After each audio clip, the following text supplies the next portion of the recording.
Hello. This is a recording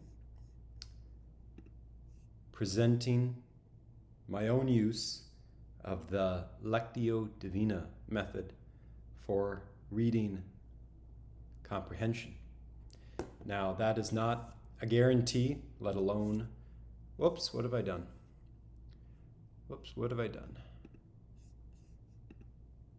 Here we are.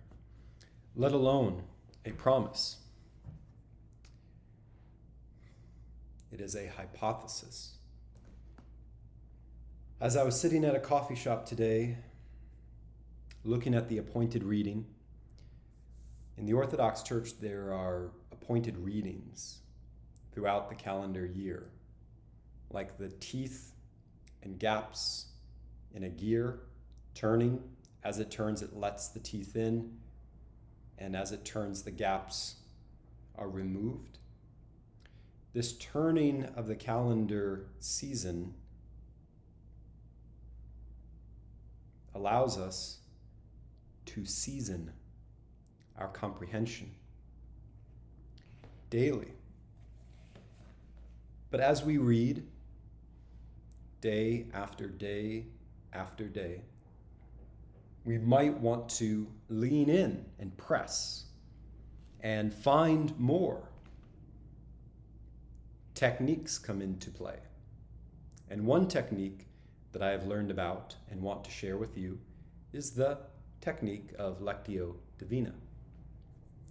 This technique is not comprehensive. It is a technique of the small, of the minute. And by the way, if you are a writer in training, this technique may help you advance further. Because, according to John Truby, a contemporary poetic theorist, a theorist of the engineering of writing itself, he said in his book, The Anatomy of Story, that when we build a world from scratch, the world in which the characters will inhabit and move and feel conflict, this world is a small world. It has to be, so that you can preside over it with not a bird's eye view, but a careful carpenter's view of the terrain, because only in that sort of terrain can your ruler and straight line edge make sense. Only there can a carpenter's decision have real consequences. Can the staircase be good or bad?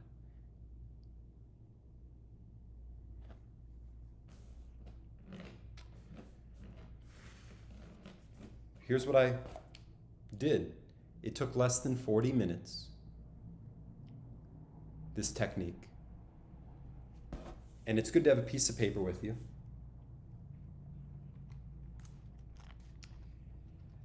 And through this, I came to this, which is a proposition.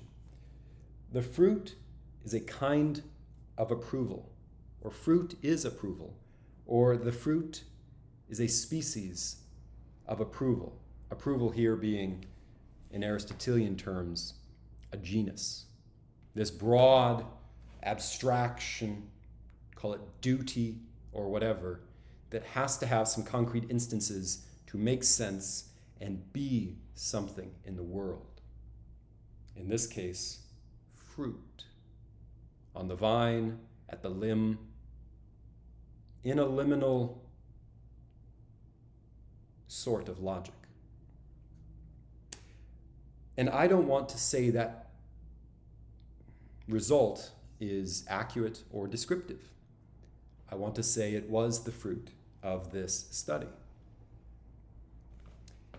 So I will walk you through what I did using today's appointed reading as an example. And then the video will be complete.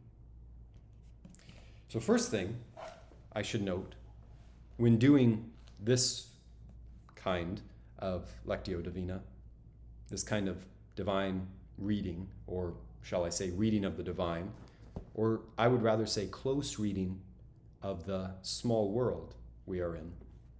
Yeah, a close reading of the small world we are in.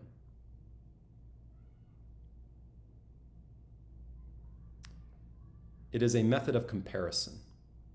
You want to have something by the side of something else so that you can compare and contrast. Why? Because through the comparison, you see each for each, in each, with each. You don't stare blankly at the one, which is blinding as a matter of fact. Imagine, for the purpose of illustration, the color wheel. The color wheel. You've got the colors. Well, you see one color through another, and not just any other, but because of its position on the wheel, because of its logical status as the opposite, as the neighbor, as the close resemblance, and through their pairing, you see what is not either, but through both. And this gathers, as my friend, I have two friends that said something similar. One talked about opponent processing, and the other talked about destabilization. The latter spoke of glimpses from movement that can be gathered up. The other spoke of a sort of reaching around all coordinations. And these are words without sense. If we give these words sense, and I would add synoptically view what is going on, we can begin to move with intention and grace together. So this tiny exercise might promote synoptically the synoptic vision. So I will read the two texts and then show you what I wrote down, because I did not write every word down. This is not a recording. This is a noticing. So the first one, and I throw myself at the whim of the church calendar here. I do not decide what I will read.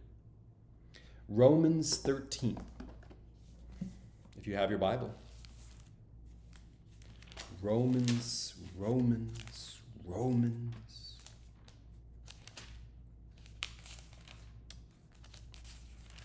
13, verses 1 through 10.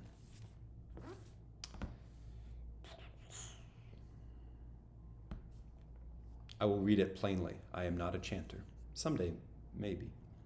Let every soul be subject to the governing authorities, for there is no authority except from God, and the authorities that exist are appointed by God.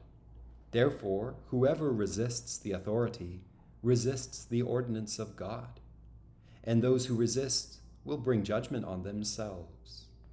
For rulers are not a terror to good works, but to evil. Do you want to be unafraid of the authority?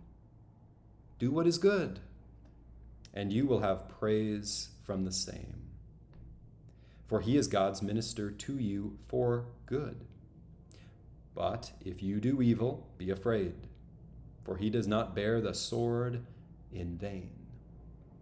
For he is God's minister, an avenger to execute wrath on him who practices evil. Therefore, you must be subject, not only because of wrath, but also for conscience's sake.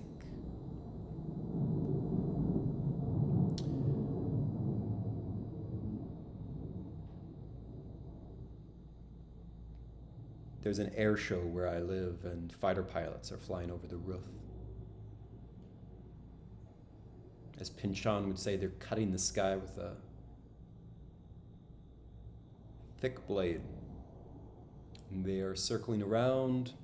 Maybe you can hear it through this technology, this Apple audio. And they're taking another bite out of the sky, and they're gone. All right.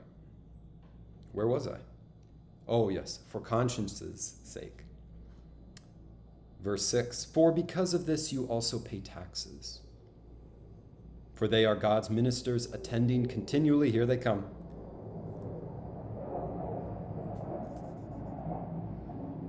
Sonic speed, so loud after the fact. Sonic waves, thousands of feet in the air. How would you like to be in one of those things in the cockpit? Oh, man.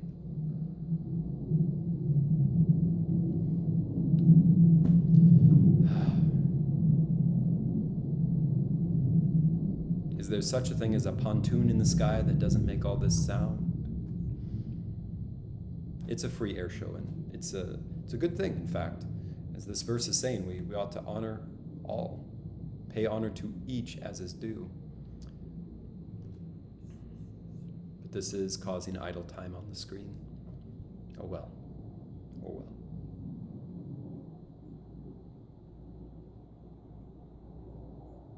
I think they're almost gone.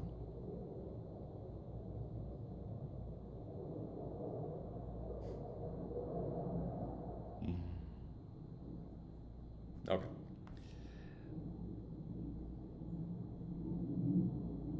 Render therefore to all their due, taxes to whom taxes are due, customs to whom customs, fear to whom fear, honor to whom honor. Owe no one anything except to love one another.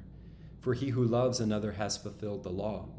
For the commandments, you shall not commit adultery, you shall not murder, you shall not steal, you shall not bear false witness, you shall not covet.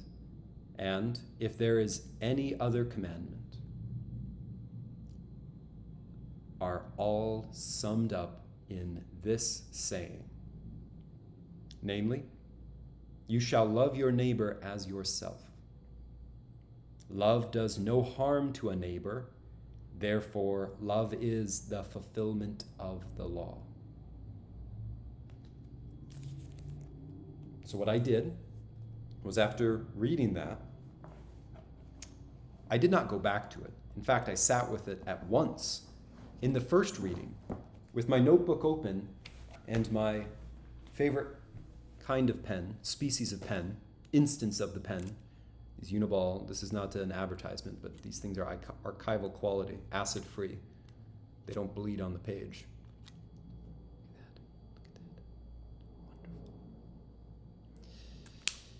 With this and the notebook, I made a vertical line.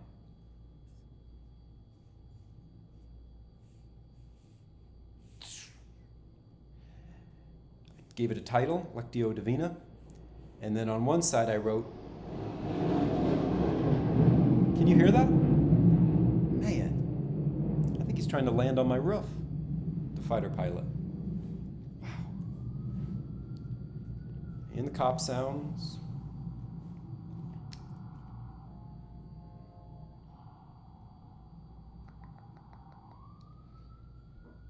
I will pretend they are not here. On one side I wrote epistle and the other side gospel, because in the appointed reading of the calendar there is an epistle and a gospel portion. And I said to myself, I will not write beyond this page. I will write what I notice, what seems to be a formulaic phrase. So I began writing, and then on the side I made commentary, and I let my commentary interact. See those lines and the arrows? That's called interaction. Interact with the quotations. I did not paraphrase. I wrote word for word what I have in the English translation. So the first thing I wrote was the first line, because it seemed to be a proposition. Let every person be subject to the governing authorities. But I didn't stop there. Here comes the fighter pilot. I should record, but I don't want to. I am lazy. Forgive me.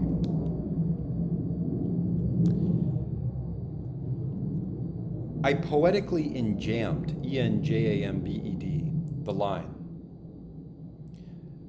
Because I thought, you can make prose poems.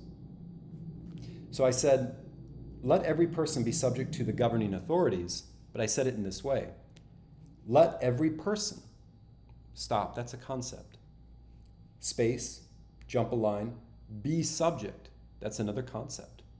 There's the enjambment. Let every person be subject. You could think about that for the rest of your life, what those words mean parataxically together. And then the third line, to the governing authorities, the direct object, or indirect object in this case. Yeah, it is an indirect object in this case. You see how it changes now? Here's some Marshall McLuhan. I had a commenter one day in the past say you should go into Marshall McLuhan. Well, here is an attempt to dive into those deep waters. If you read that sentence, those words together, from left to right, you have words from left to right. Congratulations. But if you break apart those words into their phrasal roots, their phrasal groupings, phrasal categories, if you start to look at the syntax as grammar, which is a reduced level below, you can go beneath the carpet to the floorboards. And when you go beneath the carpet to the floorboards, you begin to hear and see what is at stake in communication and what is being communicated. So let every person be subject to the governing authorities. So I can safely say with these three lines of a poem, the stanza, the room, the space that I'm allowing for, that I'm concentrating my intellectual energy on in this lectio divina, I can say that just through the words, the emphasis in this proposition, and I even wrote it here, this is a proposition, the emphasis here is on each and every person. It is not on the governing authorities, because only one of the three lines is given to the governing authorities. And even at that, in the third line, they are the indirect object, not the direct object. So they're twice removed from our concern, even though the concern of the proposition is to be subject to them. You see how beautifully artistic grammar and knowledge and conceptual analysis can be. So we did that in three ways, and I think after that I'm done. I can't do that with all these lines. I'll make this perhaps into a series. But those three lines,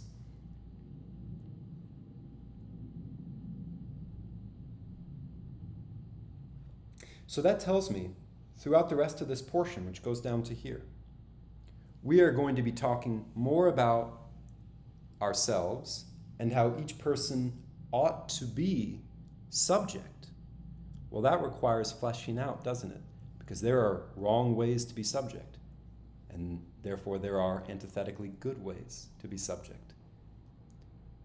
The thrust and concern of this passage will not be who are the governing authorities. They are given. The point of all this analysis is to better understand where we fit in and what our duty is in light of the truth. How am I doing on time? 3:09, not bad. I'll keep going. Let me take a deep breath.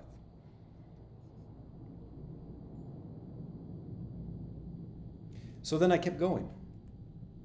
And St. Paul said, there is no authority except from God. And I said to myself, that's a reason for the proposition.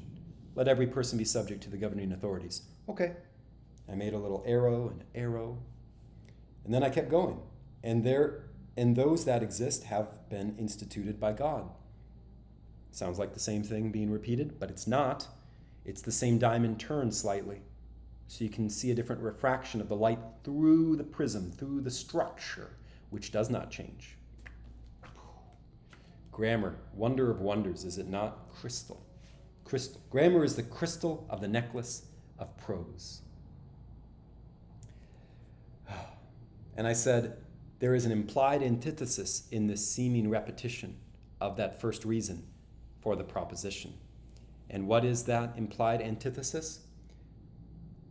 And those that exist have been instituted by God, which is to say there are some things that do not exist which have not been instituted by God. And that is where our delusion may corruptibly fit in, but not for long. So we can begin to see the manner in which things are presented. Things that are not presented.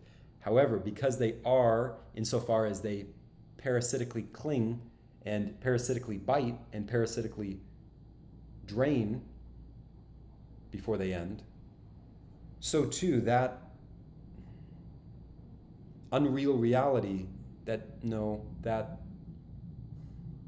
perversion of the verse is given lip service, if not space, through this antithetical implication.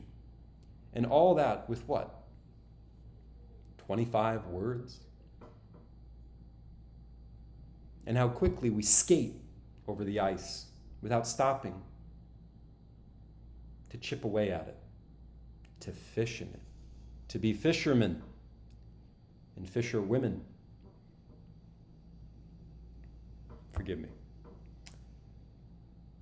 And then he goes on. Rulers are not a terror to good conduct, but to bad. I said that's the next proposition. Now I'm training myself to look for evidence in this close reading. Would you have no fear of him who is in authority? And I poetically enjammed it again. Would you have no fear? That's a concept on its own feet. And then I jumped down. Of him who is. Out of context, that could be an absolute statement, not a relative one. So that's the second line of this poem. Of him who is. Of him who is.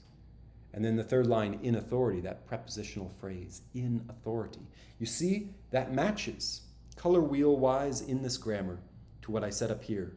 Namely, this argument is not mainly about who the governing authorities are, but who we are and what we do in relation to them.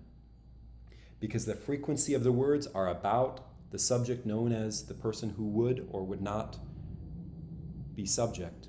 And some space is given indirectly to governing authorities as an object, and now authority as a prepositional phrase, a thing that has to be posited in a subject.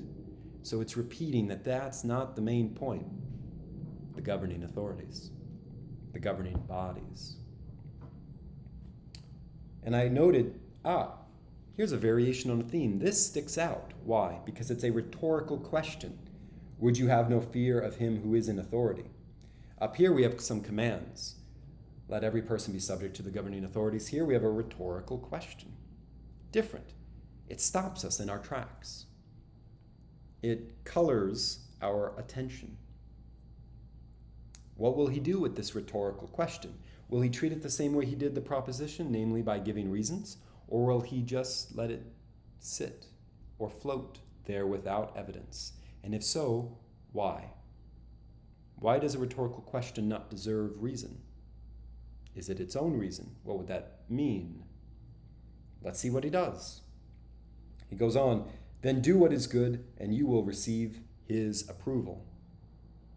I said, that seems to me to be a reason, but I don't know if it is, so I'll simply put a line here instead of the word reason. I will not label it. I will not name the animal. I will give it a number 2, because it seems to be with this series, although it's different. What makes the difference? I don't know yet. Let's keep going. For he is God's servant for your own good. And I broke that. I enjammed it. For he is God's servant. Its own idea. Second line, for your own. What is my own? Good question. Third line, good. Now that seems to be an absolute, far removed from any irrelevance. Fascinating. Fascinating. And go down. Well, before I go down, those two things seem to be a kind of... Did you hear that? Man. This air show. It's interrupting the lesson. Oh well. I suppose that's its own kind of lesson. Those two things seem to be a kind of reason for the rhetorical question. They seem to, in other words, answer the question. And then lastly, he gives the principle. Honor to whom honor is due, and all the other things. So because there is this principle of honor has a place it should go, respect has a place it should go, because of that principle, we have a destination for let every person be subject to the governing authorities. As Jonathan Peugeot would say, it's not arbitrary because we have a principle down here. And then he finishes with the language of fulfillment. Love does no wrong to a neighbor, therefore love is the fulfilling of the law. Then I went to the gospel portion, which was appointed for today. And let me read that.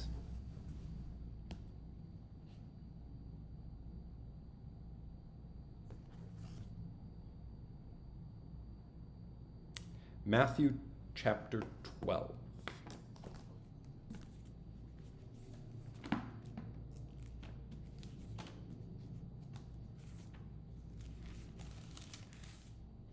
Verses 30 through 37. Fewer verses, 7 in fact.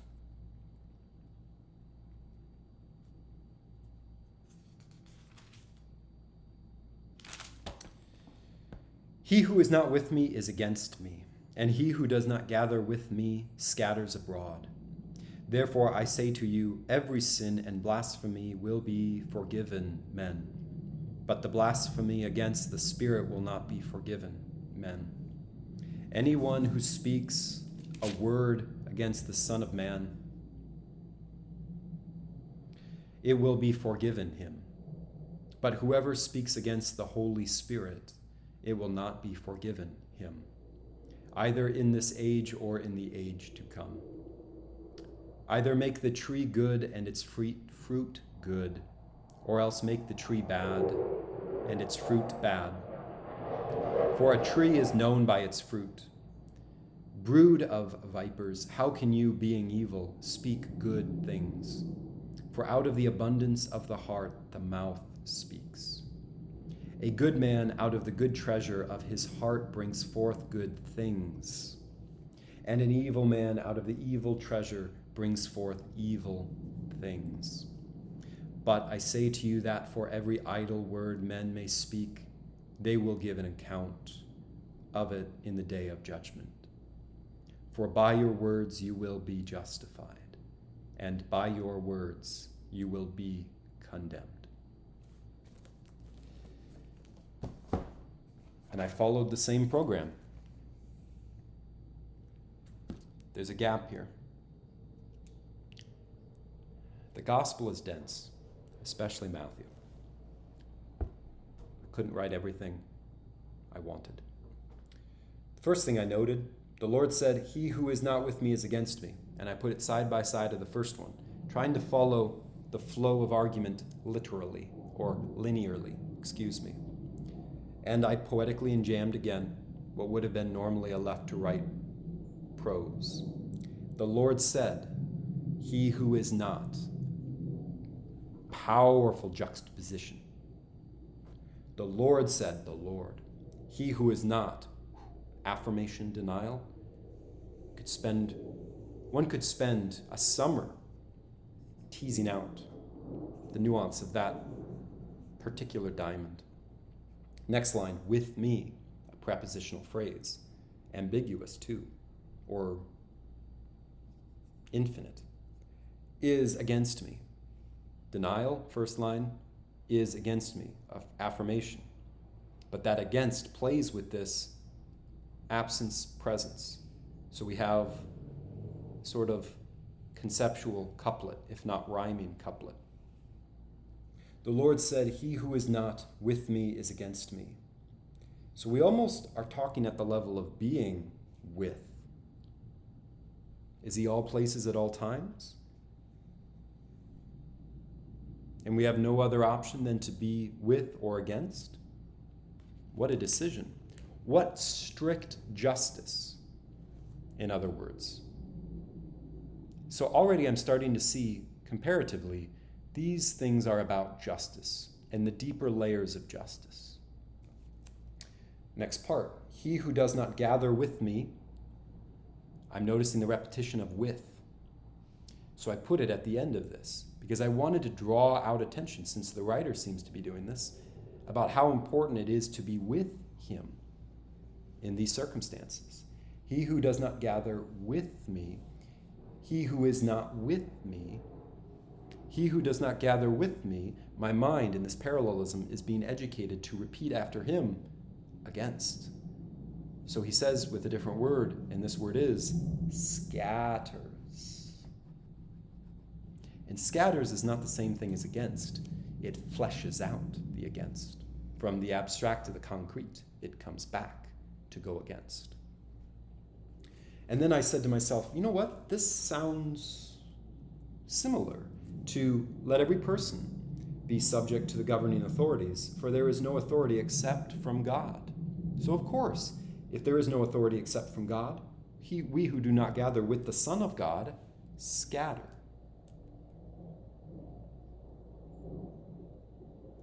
I did not take an hour to write this. This was less than 40 minutes, but I did not stop myself. You can too. These words have power and they help us think. And then I skip down where Jesus says, either make the tree good and its fruit good, or make the tree bad and its fruit bad. And I put that next to, would you have no fear of him who is in authority? Now I'm starting to see, Paul is talking about people in authority. Jesus is talking about a tree and its fruit. So what's the relation here? We go down. For the tree is known by its fruit. Poetically enjambed. Then do what is good, and you will receive his approval. What my mind saw that it otherwise might not have seen was that fruit is approval. For the tree is known by its fruit. Then do what is good, and you will receive his approval. The fruit is the approval, the proof of doing good. The experiential proof of doing good is his approval in real time. That is to say, in the real processing out of the bloom of the fruit, in which is its seed, the seed of the tree that is now known by the fruit. Trees are scary. They come alive in Lord of the Rings. They're huge. They're austere. They're august. They have so much in them. So much that we don't know how to harness except to cut up and burn. But when fruit arrives on the limb, it justifies the tree. It brings out the tree. It makes the tree seem less intimidating and more real. Even though it was real the whole time. It adjusts our attitude, the blooming of fruit on the tree.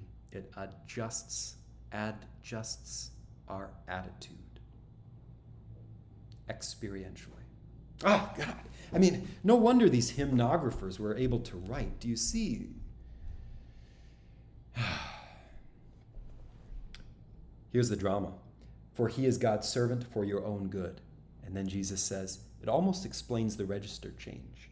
You brood of vipers, how can you speak good when you are evil? Now, lest we think the Pharisees are damned, he's doing this for their own good. He loves them. For he is God's servant for your own good. You could almost say from the perspective of the Pharisee, I am being told I'm a brood of viper. But as the physician, he also is saying compassionately, how can you speak good when you are evil?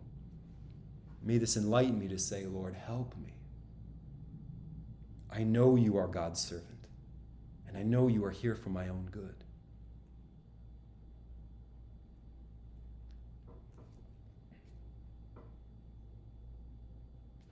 Honor to whom honor is due, for out of the abundance of the heart the mouth speaks. See how precise the Lord is. This is not metaphorical ornamentation. Out of the abundance of the heart, I would say, is contiguous with the tree is known by its fruit. The tree is this austere background, the ocean to the fish in the ocean that is caught? The abundance of the heart is the ocean to the spoken word that is caught by the receiving ear for good things to come. And so the Lord finishes, I tell you, on the day of judgment, men will render account, strict judgment. Men will render account for every careless word they utter. For by your words you will be justified, and by your words you will be condemned. Love does no wrong, St. Paul says, to a neighbor. Love is the fulfilling of the law.